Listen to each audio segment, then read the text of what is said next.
Okay, it's just a day later. It's August 27th, I believe. And I'm looking at the other two tanks now. We did the office tank upgrade in yesterday's fish room update. And so I've been working on this tank. This is the boat tank in the living room. And what you'll notice different, if you've been following us, is one, the algae encrusted fixtures here in the back, the brown fixtures. And let me see if I can zoom in with this new tripod without being too cumbersome. Those two fixtures right there were just gross with algae on them. And so last night I got into the sink and I really did a job on them, and they really came out much nicer. And you can see the before type shot here in the white piece that's in the background. And this thing has got quite a bit of algae on it, as you can see, which is healthy for some of the algae eaters in this tank, but not very pretty when it comes to looking at the tank. So anyway, I spent several hours cleaning those because they're of a shape and got a lot of crevices in them, and algae is amazing in its stick-to-itiveness. But the other thing that I'm really getting into now, mainly inspired by Bruce's example of what he's been doing with his tanks between the fertilizer and the CO2. And so I really started with the CO2 just yesterday, so this is not going to have anything to do with that. But the fertilizer I've been put in there for the past couple of weeks, and also the plant tabs, are starting to make an effect on the plants. And I did some work on this tank just today in terms of, first of all, you've got that water sprite just to the right of center that all of a sudden is thriving in this tank, and I believe that's because of the fertilizer. And Bruce gave me one of these plants from his collection, and it's really taken off nicely here. And then secondly, I did finally do something with the I moved that out a little bit because it's such a show plant, but it had, from the earlier lighting of too many hours and right over top of this, quite a bit of algae on the leaves, so I trimmed back quite a bit of the leaves. And then secondly, the Amazon sword plant, so what you're seeing in the front here, right, are low ones, and they're doing well. And then over here to the left we have another one that's doing well, and that's a little bit bigger. And then we have that plant on the left hand side. I don't know what it is, but it's doing very well there. And so you get some sense of just how big it is as you look at the tank as a whole. So it's just sitting in that corner, a gardening standpoint, trying to make the tank look a little bit more organized, as opposed to what I often call the natural.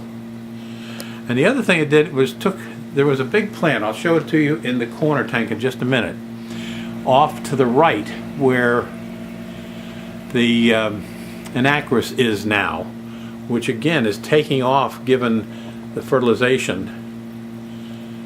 But right back there was a big plant that was starting to get hidden by the growth on the anacris. So I put the anacris back there, took the big plant out. It wasn't planted in the gravel, it was just between the fixtures there, and so its roots were exposed, and moved it over to the corner tank, which needed something in the middle.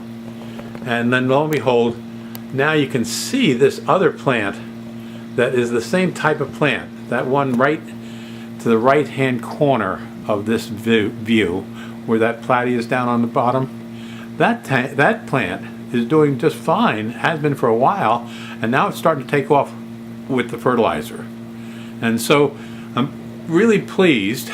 And we had, I'll just talk about this, we had right in the center, if you go back to any of the other videos, right in the center there was two spiked plants, looked very pretty, very dark green spiked plants, but they were overcome with algae fur on the leaves. And so my wife suggested a place to put them in the office tank, which you'll see another time when we do that one. And you couldn't take off the algae covered leaves and leave anything left. And so I said, well, what the heck, I got nothing to lose. I just took the scissors and I cut it in half in terms of its height. So most of the algae went with that. And I'm curious to see if it comes back. And so we're going to give it a shot. They're interesting looking plants. I like the plants, but they just were having a problem. And then the other one that I'm really interested in seeing if I can get to grow nicely is this thing here. And again, I can't tell you what it is, but you notice the new growth on it. It's got quite a bit of algae in it. That's a dark green, and the light green is the new growth. And I'm hoping that with the fertilizer, the new growth will overtake the damage being done by that algae. And so as you see the Amazon in the background, those fixtures, the Wigia, I've been chopping those off because the upper branches of those really have gotten a lot of algae on them. And that gets to be, it really kills the plant. But they still have roots, and so I've just been clipping off the blackened leaves and hoping that they take off with the fertilizer. So now, as I said in yesterday's video, the fertilizing is threefold, and I'm not an expert on this, but I'm certainly taking my lead from Bruce's expertise. And so on a daily basis, starting yesterday, we're putting liquid CO2 in all 3 tanks. And then secondly, we've got the plant zone, which is the iron and potassium once a week. Been doing that for a while when I change the water once a week. And then third is putting in the plant tabs, and we put the first dose of those in. Ordered 2 batches of 20 of those. So I had 40, and I put at least 20 tabs in here, I think.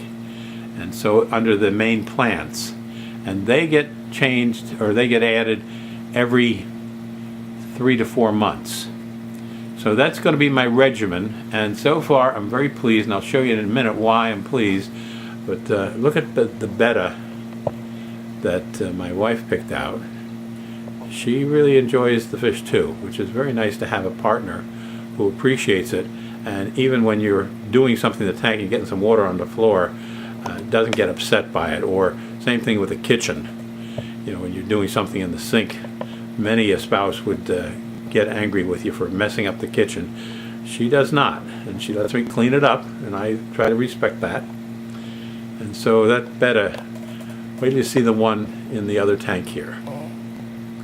So that's the bow tank in the living room. We're watching very carefully the growth under the fertilizer program that I just mentioned, especially that water sprite piece in the sort of right of center. The anacris, that broadleaf plant, both to the left and to the right, and especially that very pretty brown leaf, red underleaf, whatever it is, plant there. Really going to be watching this tank carefully under this fertilization program, and we'll give you reports as we go. All right, let's move over to the other tank. Okay, over in the corner tank, that pie-shaped tank, 60-gallon I believe it is, and again with the focus here on the plantings this time. And off to the right, you have that light green Ambulia.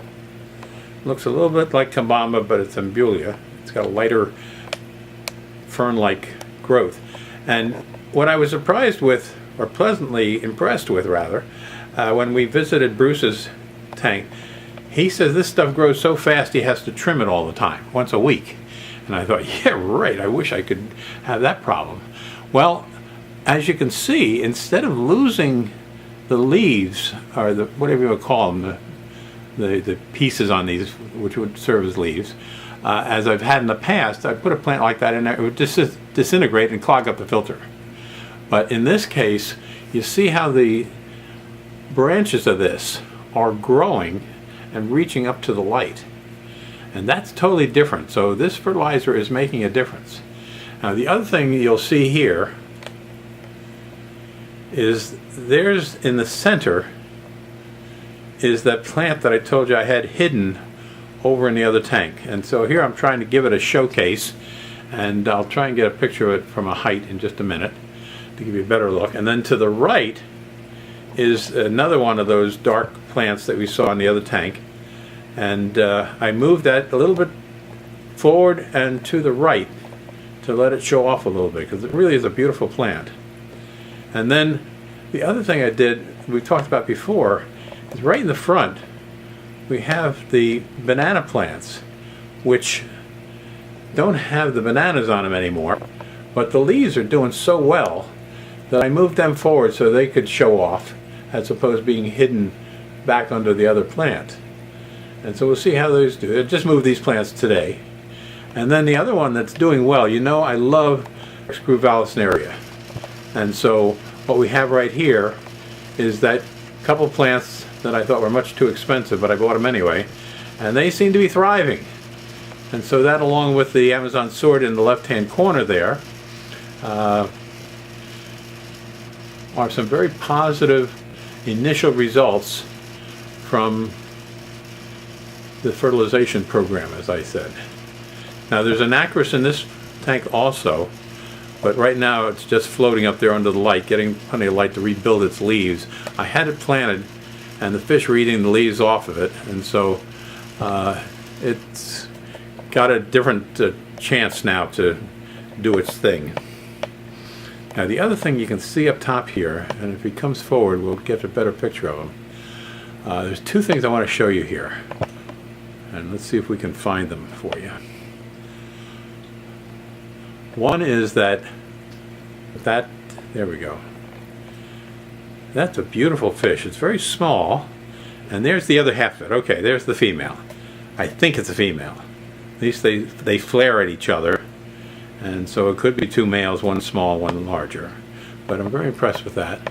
And like I say, the other one I wanted to show you was the betta, which is hanging up in the anacris right now. This is the betta from the office tank. We lost the betta here in this tank, and so I moved him out here so we could enjoy him more. And let me see if I can get him out for us. It's right here. And then that other broadleaf plant, I thought it was taller, but once I put it in here, it wasn't in the higher level that I had in the other tank, so it sort of sunk. I need something higher in here, don't you think? And so between the banana plants here, corkscrew val there, and again some Amazon sword in here, and these are some one of the bulb plants, apple, I forget. Anyway, so that's this tank at this point, and come on everybody, let's give them a final show here, huh? You, come on. The betta, you think you can come over here and show off? Alright, so much for a visit to the corner tank.